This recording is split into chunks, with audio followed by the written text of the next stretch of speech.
Okay, some more transfer news just into us. Here we go again, another huge twist in the summer transfer window.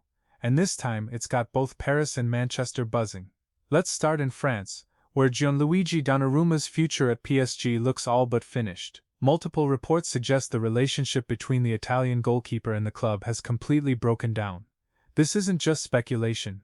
Donnarumma, one of the best shot stoppers in the world, was left out of PSG's matchday squad for their UEFA Super Cup clash against Spurs. A big game, and no sign of him. That kind of decision almost always tells you a player's days are numbered. Now PSG have just signed 22-year-old Lucas Chevalier from Lille for around 47 million. Luis Enrique apparently sees him as the new number one. And let's be honest, Donnarumma isn't the kind of player who's going to sit quietly on the bench. With only a year left on his contract and no sign of an extension, his camp is already exploring an exit. Where he goes next, that's going to be one of the stories to watch. But while the drama's unfolding in Paris, things are heating up in Manchester. United are still working hard to land Brighton's Carlos Baleba. It's not a straightforward deal. Brighton aren't exactly pushovers when it comes to negotiations, but United are now preparing their first official bid. From what's been reported, personal terms aren't an issue. Baleba is said to have agreed in principle to a long-term contract running until 2030, with an option to extend to 2031. The big sticking point?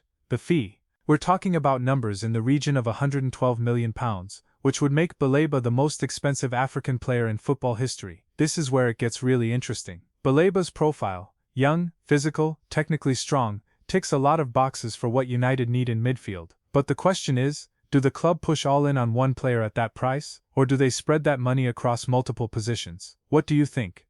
Would Baleba be worth breaking the record for, or is that fee just too much? Drop your thoughts in the comments. I want to hear what the United family thinks. Either way, with Donnarumma's future up in the air, and United chasing one of the most sought-after young midfielders in Europe, the final weeks of this window are going to be anything but quiet. Thanks for watching. If you enjoyed this update, and want to stay ahead of all the latest United news, make sure you hit like, share this with your mates and subscribe to United Notify. Big things are coming, and you won't want to miss a thing.